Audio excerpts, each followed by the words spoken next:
안녕하세요. 골라본 세상입니다. 오늘은 문소연 기자와 이야기 나눠보겠습니다. 이번에도 베네수엘라 얘기인가 봐요. 네, 트럼프 대통령이 이제 왜 유독 베네수엘라 석유에 집착하는지 이 부분 알아봤습니다.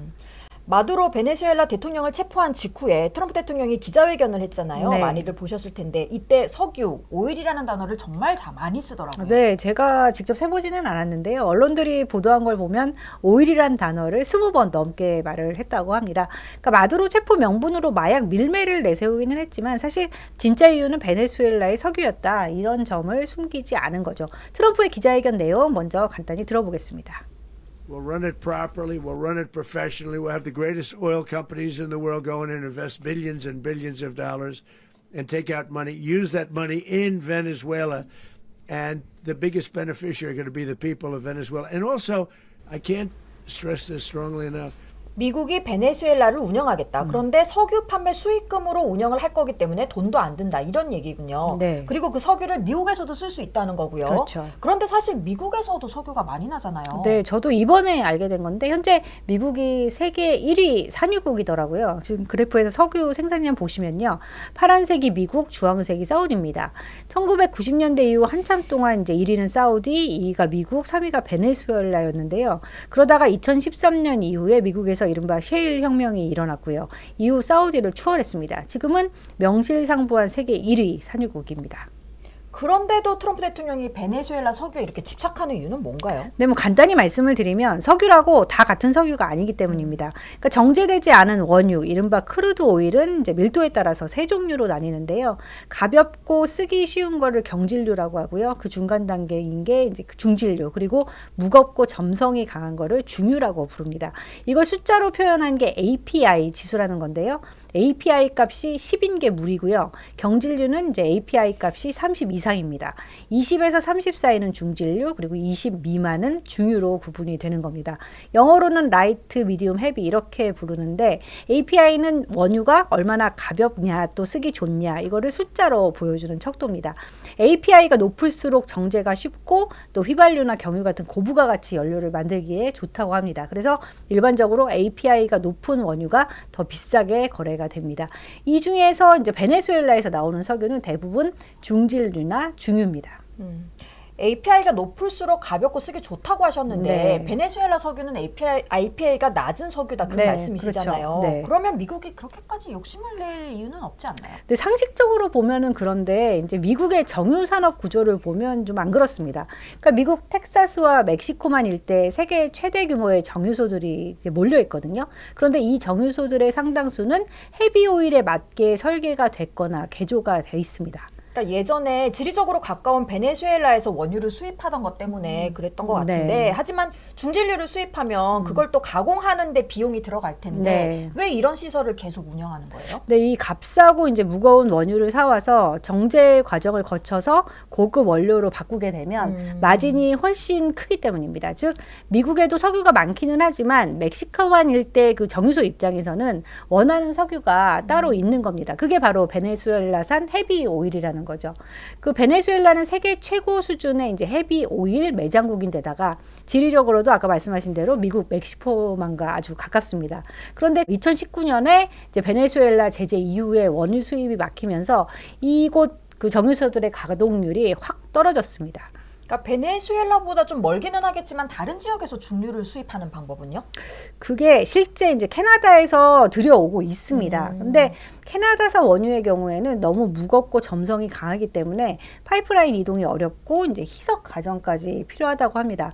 그래서 정유소와의 궁합, 물류, 비용 뭐 여러 가지를 따져봤을 때 캐나다산 오일은 대체제가 되기에는 좀 한계가 있다. 이런 평가를 받는 겁니다. 그러니까 같은 헤비 오일이라도 정유소 입장에서는 전혀 다른 원유가 되는 겁니다. 그래서 마두로 납치 직후에 이제 미국 석유 대기업들의 주가가 일제히 급등을 했습니다. 트럼프 대통령은 MBC와 인터뷰에서 미국 석유 회사들이 이제 베네수엘라에서 사업을 확장하는 프로젝트가 18개월 이내에 가동될 수 있다라고 했고요. 막대한 투자가 필요하지만 그에 대한 보상도 준비돼 있다라고 강조를 했습니다. 또 폭스뉴스와의 인터뷰에서는 상위 14개 기업이 이제 베네수엘라에 갈 것이다 이렇게 말을 하기도 했습니다. 그러니까 이런 인터뷰들을 한 직후에 트럼프 대통령이 그 직접 백악관으로 네. 석유 회사 그 CEO들을 불러서 투자를 요구를 했잖아요. 네. 그러니까 내가 판을 깔아놨으니까 이제는 기업들이 들어갈 차례다 이런 얘기인 거네요. 그렇습니다. 그러니까 현지 시간으로 지난 8일에 이제 백악관으로 17개 석유 회사 임원들을 초청을 했는데요. 안전을 보장할 테니 베네수엘라로 들어가라고 촉구를 했습니다. 들어보겠습니다. And you have total safety, total security. One of the reasons you couldn't go in is you had no guarantees, you had no security, but now you have total security. It's a whole different Venezuela, and Venezuela is going to be very successful. American companies will have the opportunity to rebuild Venezuela's rotting energy infrastructure and eventually increase oil production to levels never ever seen before. The plan is for them to spend, meaning our giant oil companies will be spending at least $100 billion of their money, not the government's money. 그러니까 다시 정리해서 말씀을 드리면 베네수엘라 석유 산업 재건에 최소 1,000억 달러, 우리 돈으로 약 145조 원 가량 들 걸로 보이는데 이건 정부 자금이 아니라 당신들 기업 돈으로 해라. 대신 정부는 그 막대한 투자금을 회수하고도 남을 만큼 지원을 해주겠다 이런 얘기죠. 그러면서 또 경고도 했습니다. 만약 참여하고 싶지 않다면 언제든지 말해달라. 오늘 여기에 없는 25명도 당신들을 대신할 준비가 되어 있다. 이렇게 경고를 했습니다. 그런 맥락에서 트럼프가 미국의 연방군, 그러니까 군대를 베네수엘라 석유 시설에 보내겠다 이런 말까지 했었죠. 네. 그런데 기업들 반응은 어땠나요? 네, 그게 협조하겠다는 의사는 밝혔지만 투자 결정에는 아직 신중한 입장이었습니다. 왜냐하면 미국 석유 회사들은 이제 베네수엘라에 트라우마가 있거든요. 그러니까 베네수엘라에 투자했던 뭐 엑슨모빌과 코노코 필립스 등은 2007년 우고 차베스 전 대통령이 이제 석유 산업 국유화 선언 이후에 투자한 재산을 몰수당한 뒤 현지에서 철수를 해야 했습니다. 그러니까 이번에 들어갔다가 또 무슨 일을 당할지 걱정이 될 수밖에 없는 상황인 거죠. 그러니까 엑슨모빌 CEO가 그 이날 백악관에서 트럼프 대통령에게 뭐라고 했는지 한번 들어보시겠습니다. In fact, we first got into Venezuela back in 1940s. We've had our assets seized there twice, and so you can imagine to re-enter a third time would require some pretty significant changes from what we've historically seen here and what is currently the state. If we look at the legal and commercial constructs and frameworks in place today in Venezuela, today it's uninvestable.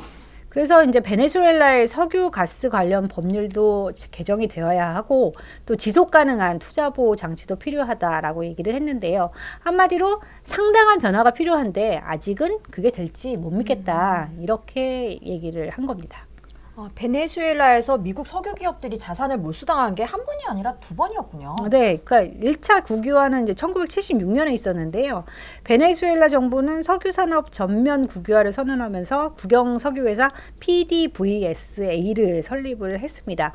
당시만 해도 이제 뭐 엑슨모빌이나 쉐브론 등은 직접 생산해서 합작 파트너로 뭐 전환되는 수준으로 국유화가 된 건데요. 근데 차베스가 집권을 하게 되면서 2000년대 초반부터 이제 외국 기업 지분이 제한이 됐고요. 또 로열티와 세금을 대폭 인상을 했습니다. 이러다가 2007년에는 완전 국유화가 이루어지는데 이제 엑소모빌과 코노코 필립스 자산도 강제 국유화가 됐고요. PDVSA가 설비와 유전을 이제 접수를 하게 됩니다.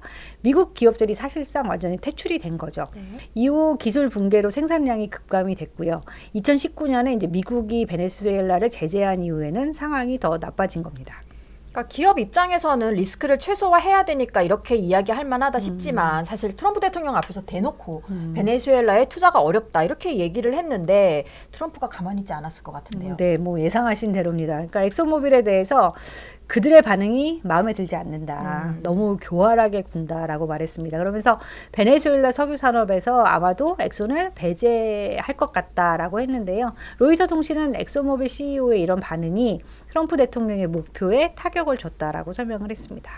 그런데 트럼프가 이렇게까지 석유 회사들한테 이제 사실상 투자를 강요하고 있는데 이 이유가 사실 이해가 잘 안 되는데 어쨌든 이게 베네수엘라에서 석유가 들어오면 그만큼 미국 경제에 도움이 되는 건가? 그렇죠. 왜 기업들이 베네수엘라 원유를 공짜로 미국에 들여오는 거는 아닐 거 아니에요. 네, 뭐 앞서 말씀드렸던 것처럼 이제 베네수엘라 원유가 들어오면 정유 회사들이 몰려 있는 텍사스와 그 루이지애나 같은 이른바 에너지 벨트에는 네. 아무래도 다시 활기가 돌 수밖에 없겠죠. 네, 네. 그런데 아시는 것처럼 이 지역은 이제 트럼프의 대표적인 지지 기반입니다. 네. 트럼프 대통령은 중간 선거는 꼭 이겨야 한다. 만약 패배하면 민주당이 나를 탄핵한 이유를 찾을 거고 나는 탄핵 소추를 당할 거다. 이렇게 말을 하고 있잖아요. 그러니까 중간 선거를 앞두고 미국인들에게 지금 가장 중요한 이슈가 트럼프가 과연 생활비 부담을 네. 낮춰줄 거냐 이 부분이잖아요. 근데 휘발유 가격이 뭐 베네수엘라 원유가 들어와서 낮아지게 된다면 중간 선거에서 승리할 가능성이 그만큼 높아지는 거죠.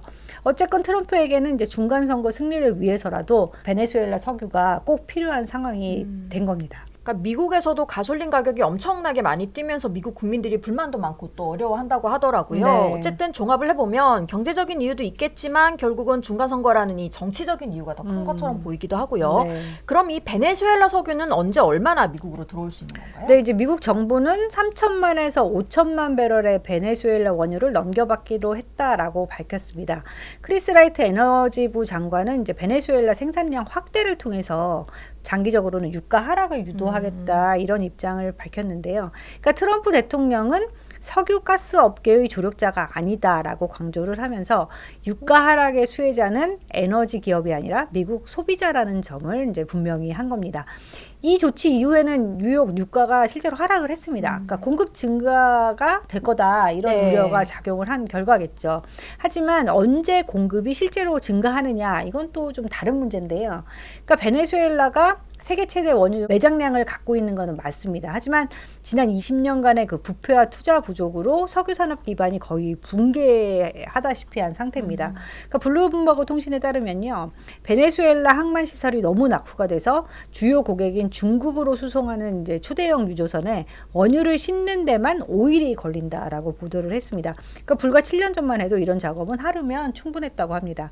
그러니까 차베스 집권 기간 중에는 또 뭐 정치적 충성도를 기준으로 해서 대량 노동자 해고까지 있었거든요. 그래서 수만 명의 숙련된 그 석유 부분 노동자들이 베네수엘라를 떠난 상태입니다. 미국의 제재와 뭐 수년간의 경영 부실 이런 것들이 누적이 되면서 국영 석유 회사 그 PDVSA는 파산 직전에 놓인 상황입니다. 그러니까 이게 보니까 시설이 미국이 처음에 건설했을 때 이후에 전혀 이게 개보수가 되지 않았고 네. 또 감독이 소홀한 틈을 타서 직원들이 석유 설비를 떼다 팔기도 했다 뭐 이런 이야기도 있더라고요. 네.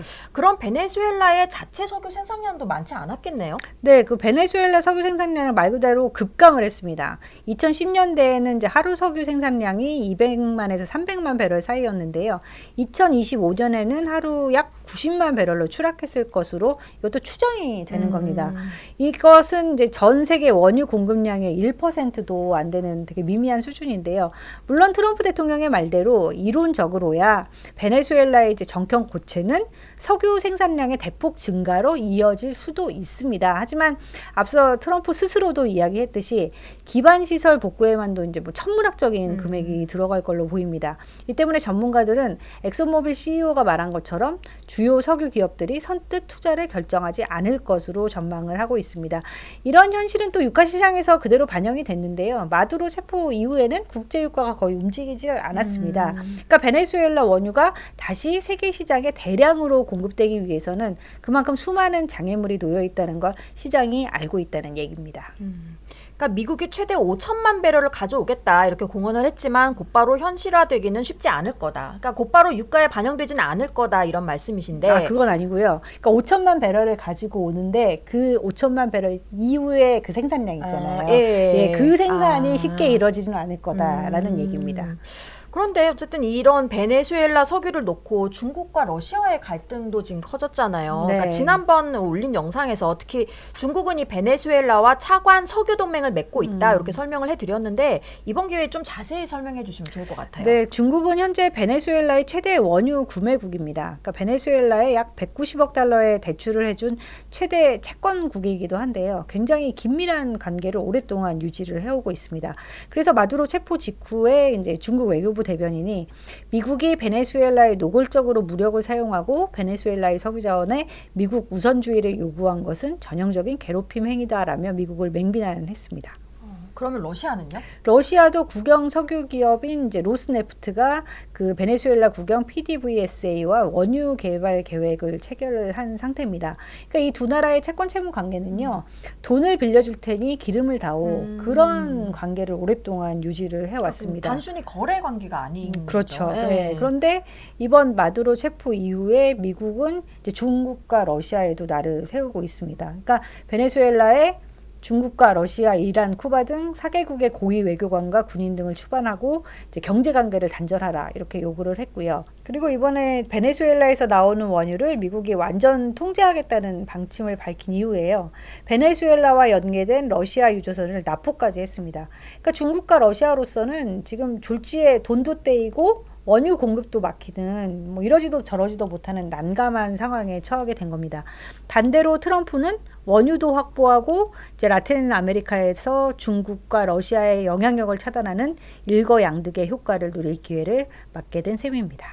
그러니까 아직까지 눈에 띄는 움직임은 없긴 하지만 그러니까 중국과 러시아가 이 상황을 계속 지켜만 볼지 그것도 눈여겨볼 포인트고요. 그렇죠. 네. 트럼프 대통령이 취임 연설에서 우리는 다시 부유한 나라가 될 것이다. 우리 발밑에 있는 액체 황금이 그 일을 가능하게 할 거다. 이렇게 이야기했던 기억도 납니다. 네. 이제는 그 계획이 이웃나라의 발밑에 있는 석유로까지 확장이 된 건데요. 트럼프의 자원 제국주의가 어디까지 향하게 될지 전 세계가 긴장 속에 이를 지켜보고 있습니다. 오늘 골라본 세상은 여기까지입니다. 감사합니다.